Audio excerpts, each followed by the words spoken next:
Oh,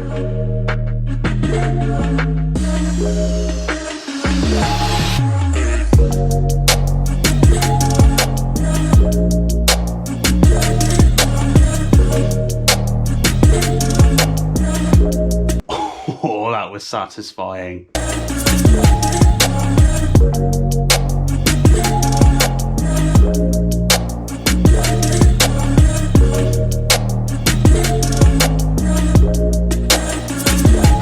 Still not mad on the looks.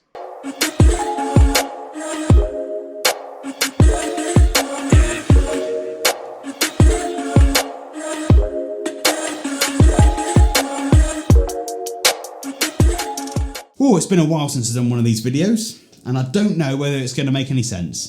Before I go into my thoughts on whether this 2021 iMac works in a professional photography and filmmaking workflow, let me just quickly explain why I bought this one over a spec'd out 27-inch like I was going to. I've been working on this. Does that make you nervous? 13-inch MacBook Pro, nice little spec. Had an external monitor for it that I plugged in. That monitor got broken. Story for another day. But since then I've been working on nothing but this MacBook Pro for everything I've done, YouTube videos, professional work, and just day-to-day computer usage. And it's been fine. But since business has picked up and I've been working on lots of different client projects and working to deadlines, that kind of stuff, I've been really pushing this thing not only to its limit, where it sounds like it's going to take off. I think Boeing might start using them as engines. Working on that little screen has not done me any good. I've been sort of hunched over and yeah, not good. Like squinting your eyes to try and see close-up details when you're masking, that kind of stuff.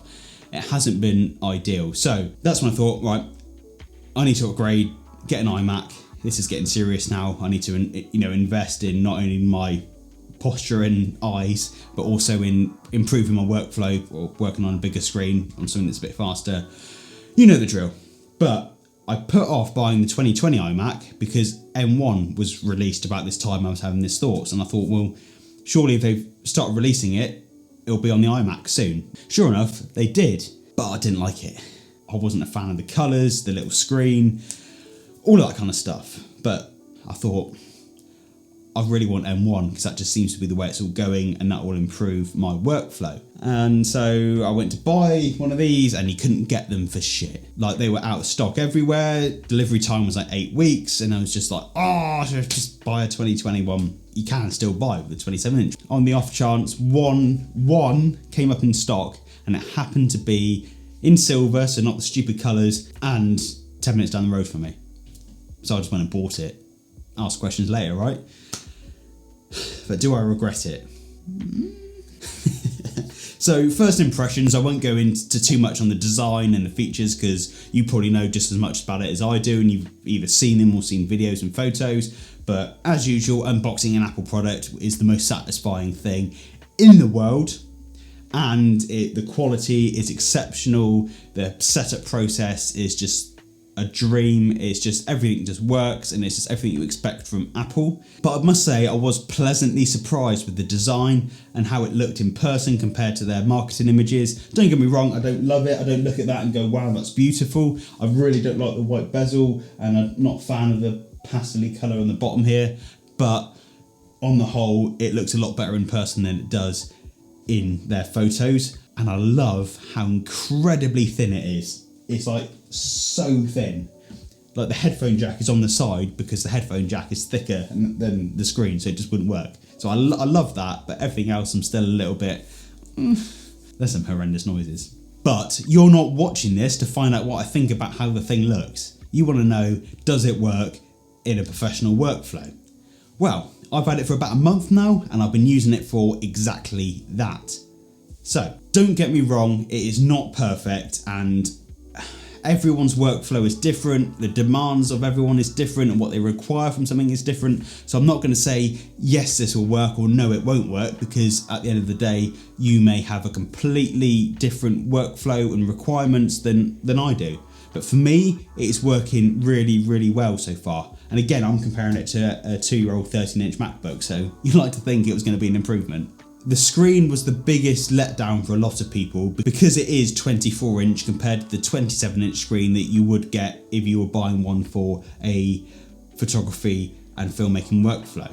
So that isn't ideal, and don't get me wrong, it's a great improvement for me and I love it, and the screen looks great, the colours are amazing, it's super bright, there's not too much glare on it, and all that kind of stuff is fantastic, but it could do with being a little bit bigger if you ask me. Other than that, there's not masses of other negative points. The M1, the main reason I bought it has been fantastic. Like, export times on Final Cut Pro are a dream, and even the rendering is fast, like for stabilization and that kind of stuff. It's so much quicker than it was on my MacBook with the Intel doodah thing, and that makes a huge difference in a professional workflow because time is money, and if you can get an edit done quicker, you can move on to the next one, and that is what it's all about. So M1 optimized apps, fantastic. It has struggled a bit. I've been editing some Sony FX6 footage, which you'll be seeing next week, actually. So, and it has not struggled. I mean, I'm not using ProRes, I'm not using proxy files. I'm using the raw footage. There's no ProRes, no proxy. And it is playing back smooth when it's color graded, when it's got LUTs on, when it's got letterbox and effects and all that kind of stuff. It is playing it back 99% of the time without dropping any frames and stuff like that, which is really impressive.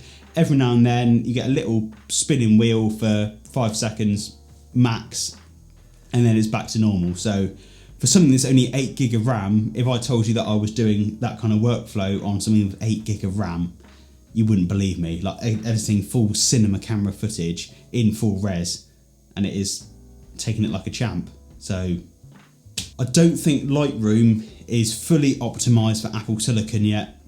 So Lightroom is a little bit laggy, it's a bit slow, it's just a bit, I don't know, don't get me wrong, the export times are super fast, and it is probably comparable to my MacBook in terms of how it performs. So it's more than usable for, again, my workflow, because I don't do photo and video at the same time. I'll do a video, I'll close Final Cut and I open Lightroom. I don't flip between programs and stuff like that. So I think that does help in terms of how well it performs. But again, that's what I'm saying, that's my workflow. If yours is different, then I would probably consider going for the 16 gig RAM version or the previous one spec'd up, or whatever suits you.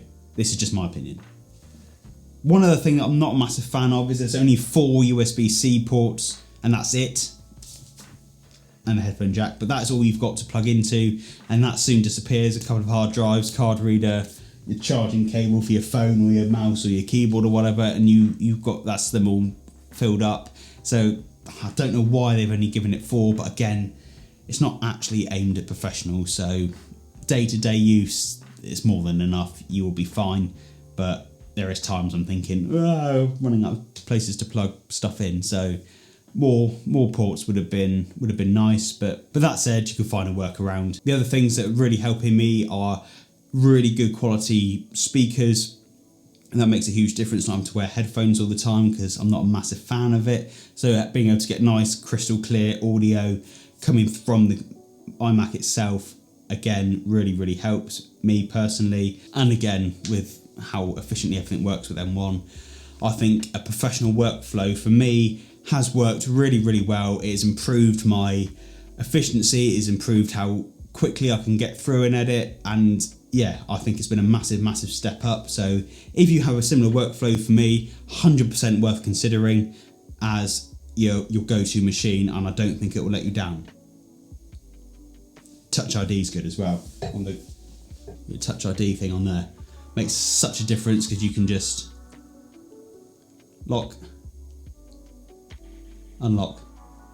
I love that. It's a little bit slow, but I guess the amount of data that's got to go from there over the Bluetooth to there is quite a lot, so we're forgiven for that. So in short, would I recommend this for a professional workflow? So it's the top one, the 8 gig version, but the 8 core, the top spec one, but only 8 gig RAM one, if that makes sense. If you've got on the Apple website, it'll work out exactly what I mean. Well, I've kind of already touched on this. Yes, but no.